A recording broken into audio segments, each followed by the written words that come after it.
It's been a year since Article 370 of the Indian Constitution was repealed and the state of Jammu and Kashmir was bifurcated into the Union territories of Jammu Kashmir and Ladakh. Has the turn which the Indian Prime Minister Narendra Modi described as the path to progress taken the right turn or the other way around? Hello and welcome to India News TV from Brisbane, Australia. This is an exclusive documentary on the anniversary of abrogación of Article 370 from the Indian Constitution. Where does Jammu, Kashmir and Ladakh stand a year after the change in the context of politics, economy, international perceptions, security on ground and future challenges? These are some of the key issues we'll be exploring today with people at the helm of affairs straddling at various levels of stake.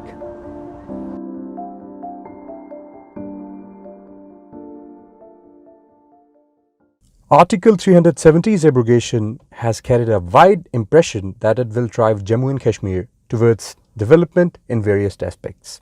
So first up, let us listen to what some of the local stakeholders from business, politics and the community have to say about it. यहाँ की economy पहले भी बुरी थी और वो बुरे हाल में थी और 370 हटने के बाद भी कोई बहुत ज्यादा इंप्रूव नहीं हुई है. What has happened is now they are seeing a new era of development. They want the administration to work in hand with them. Unless and until we had seen in previous year, it was only one. We have seen a good medical and educational investments coming up. We had earlier one institute, that is the Sora Institute in Kashmir, which was benefiting in the health sector. Now during this year the administration has brought about 7 medical colleges. AIIMS is being set up in Jammu and Kashmir. We do not need to go out of the state somewhere or the other. The people from the other states will come and settle here. अब एक साल में जो उन्होंने कहा था जम्मू कश्मीर तरक्की की राह पर जाएगा, आज अगर हम 365 दिन के बाद देखेंगे, उनसे पूछेंगे जिन्होंने ये किया, स्कूल बंद, जिसको वो कहते थे एजुकेशन में लोगों को बढ़ावा मिलेगा, तो स्कूल 365 दिन से बंद है, प्राइमरी स्कूल बंद है, कॉलेजेस बंद है, स्कूल बंद है, यूनिवर्सिटीज बंद है. तो क्या उनको उसमें तरक्की दिखाई दे रहा है? जहाँ तक व्यापार की बात है, दुकानदार परेशान. पहले लॉ एंड ऑर्डर का लॉकडाउन, अब कोविड का लॉकडाउन. 11 महीने से तो उनको दुकान खोलने का भी नहीं मिला, तो कौन सी तरक्की उनकी हुई? इसी तरह से हॉर्टिकल्चर जम्मू कश्मीर का बुनियादी एक सेक्टर है, उसको इन्होंने खत्म कर दिया है. टूरिज्म, जिससे लोगों को रोजगार भी मिलता था, एम्प्लॉयमेंट भी मिलती थी, करीब 90,000 लोग टूरिज्म के सेक्टर में सालाना अपनी रोजी रोटी कमाते थे, वो कंप्लीट जीरो. जितने भी डेवलपमेंटल एक्टिविटीज है, चाहे वो इंफ्रास्ट्रक्चर्स का हो, कनेक्टिविटी का हो, एजुकेशन का हो, हेल्थ का हो या इकोनॉमी का हो, किसी भी डेवलपमेंट का जो है मॉडल को लीड करने के लिए पॉलिटिकल एस्पिरेशन और पॉलिटिकल मोटिवेशन का एक महत्व होता है. वो लद्दाख के पास पहले नहीं था.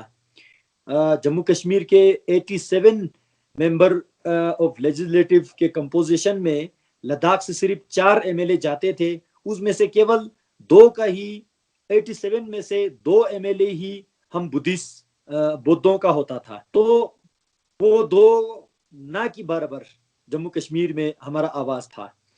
तो उस लिहाज से लद्दाख बिल्कुल बैकवर्ड रहा. डिस्क्रिमिनेट लद्दाख के साथ हुआ, स्टेप मदरली ट्रीटमेंट लद्दाख के साथ जो हुआ, वो आज यूनियन टेरिटोरी बनने के बाद, लद्दाख केंद्र शासित प्रदेश बनने के बाद, लद्दाख का जो यूनियन टेरिटोरी जो है सीधा केंद्र सरकार के निगरानी में, केंद्र सरकार के देखभाल में हो रहा है. तो इससे लद्दाख के पॉलिटिकल मोटिवेशन के साथ साथ, पॉलिटिकल एस्पिरेशन के साथ साथ डेवलपमेंटल एस्पिरेशंस को भी एक महत्व मिला है. I heard about this new decision to open a central university of Ladakh to cover a whole range of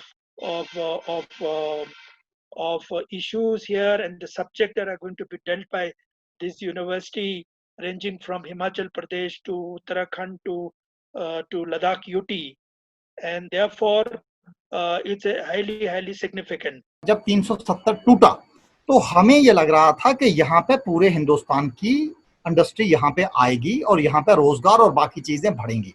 मगर एक चीज हमें लेके चलनी पड़ेगी कि हमारी यूनियन टेरिटरी जो पहले स्टेट थी वो हिंदुस्तान के एक कोने में है। तो जब भी अगर आप इंडस्ट्री की बात करते हैं तो आपको सबसे पहले नंबर तो रॉ मटेरियल जो है वो हिंदुस्तान के दूसरे हिस्सों से यहां लाना पड़ेगा और फिर फिनिश करके उसके बाद फिर दोबारा यहां से बेचने के लिए मेट्रोपॉलिटन सिटीज जैसे दिल्ली, बॉम्बे, कलकत्ते वहां लेके जाना पड़ेगा। तो जब तक आप कोई स्पेशल पैकेज नहीं देंगे यहां पे इंडस्ट्री चलने वाली नहीं है। 1 year is too small a time, and particularly a year which has happened with so many events. The required energy to move towards the demonstration of the effects of the abrogation of Article 370, that has really not happened in such a manner because of the challenges posed by the pandemic, COVID-19 pandemic, and the severe winter before that, and the control of the stabilization, the bringing about of stabilization on the streets of Jammu and Kashmir. I foresee that the next year will be a much more important year. Apart from Jammu city, there's hardly any development in Jammu region. So there is a sense of hope and optimism despite coronavirus pandemic. फिर भी दिल्ली में बैठे हुए लोग कहेंगे कि एक साल में जम्मू कश्मीर ने तरक्की की, तो मेरे ख्याल से वो उनको मुबारक हो। अवामी सतह पर लोग ये महसूस करते हैं कि जैसे दिन दिहाड़े कोई डाका डालता है, ये डाका डालने के बराबर उन्होंने ये इकदाम पिछले साल 5 अगस्त को लिए।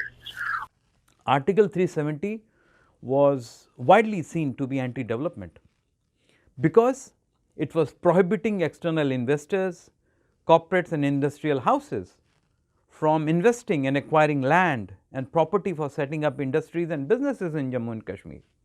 So, nobody would come to Jammu and Kashmir. Now, after the abrogation of Article 370, the youth is now hopeful for employment.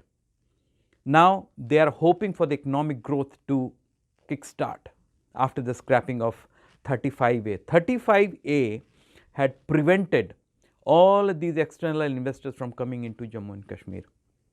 Even Prime Minister Narendra Modi has said that now he sees a strong prospect of import and export from Jammu and Kashmir taking off, food processing industry taking off, healthcare, education, whole lot of areas are going to receive a boost. It is important to emphasize that since 1990, over 40,000 people have been killed in Jammu and Kashmir in terrorist violence. To understand the impact Article 370's abrogation carried in security on ground, we engaged with key experts to get their views on it. Counter-infiltration, which is purely the army's responsibility, has been very effective this year.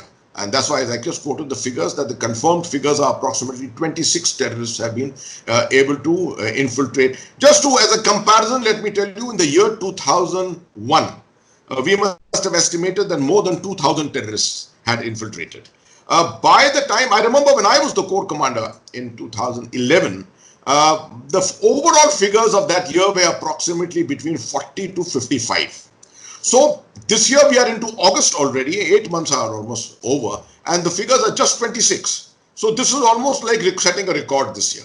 And with the more induction of troops, with much more use of technology, we have definitely been able to bring the control over counter-infiltration or over infiltration. The stone pelting has almost gone negligible in many parts. You know, when in the previous years till now, it has 73% gone down in 2020. After you have seen the abrogation of Article 370, how the the armed forces and the people have shown confidence in them. We seldom see any people gathering around the funerals of the militants. Not a single stone pelting has been happening during these years against the government. Given the mistakes the BJP government made by having this most anti-national alliance with Mehbooba, we have gone to a situation of 2014 now, and very soon we will completely eliminate it. We need 2 years more for that.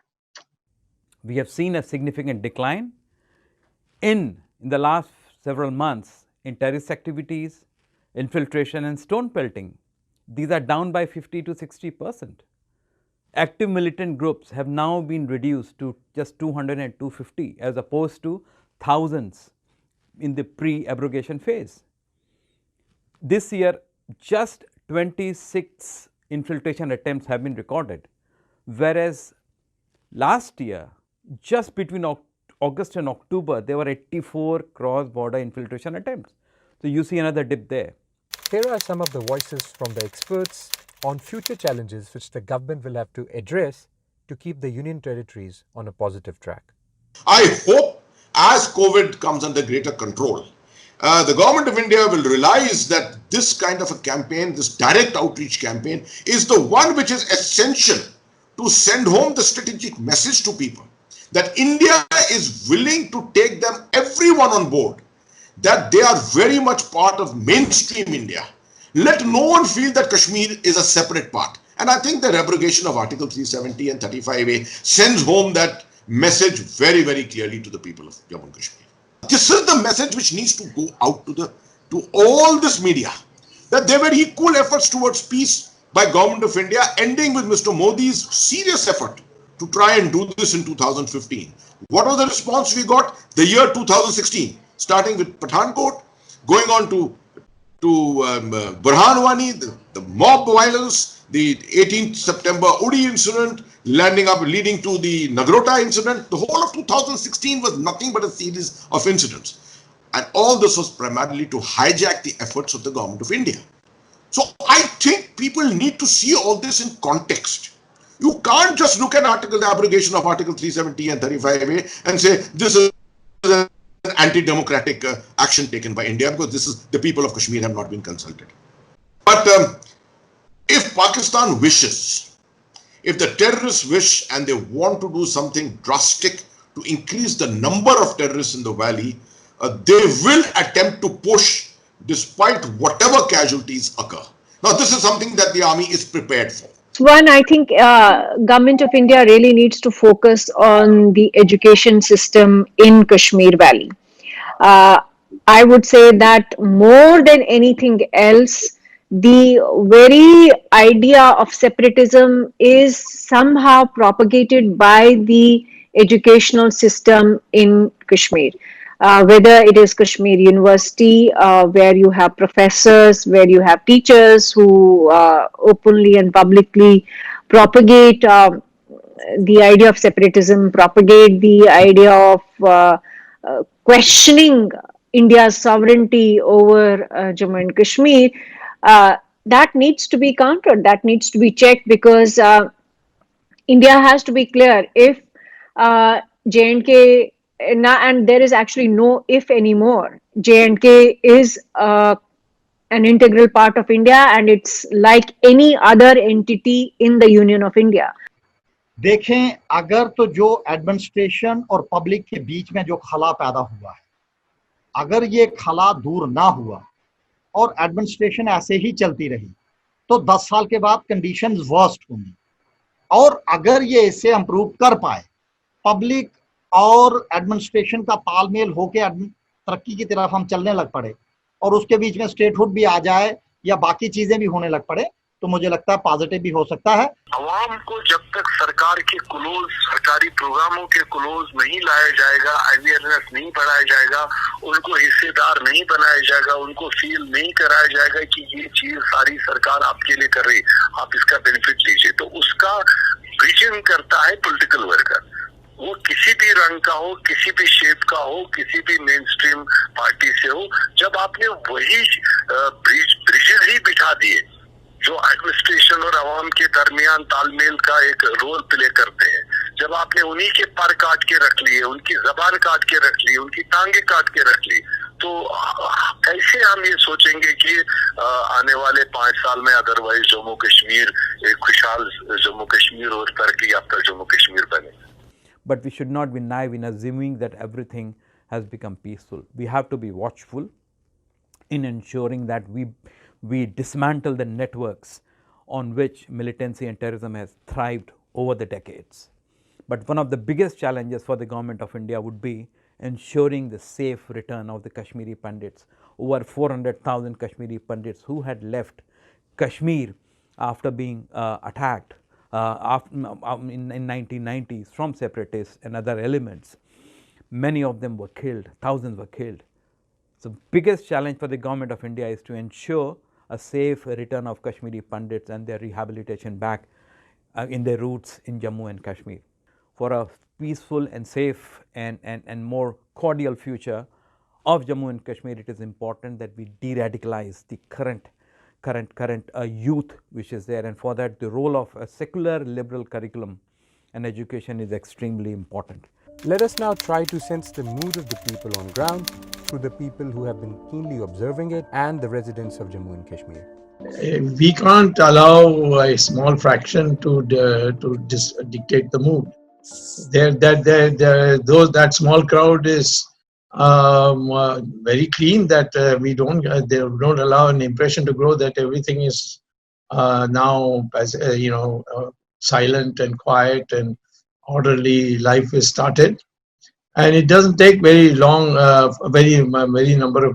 number of people to create a media impression that the law and order is broken down or there's in a dangerous situation, so on. Because all you do is a bunch of Pakistanis come and or they're trained people, they go shooting around, and some people die, and that gets the newspaper publicity. So people feel that you can't walk in Srinagar, you can't do business in Srinagar or in any of the Kupwara or many of the other places.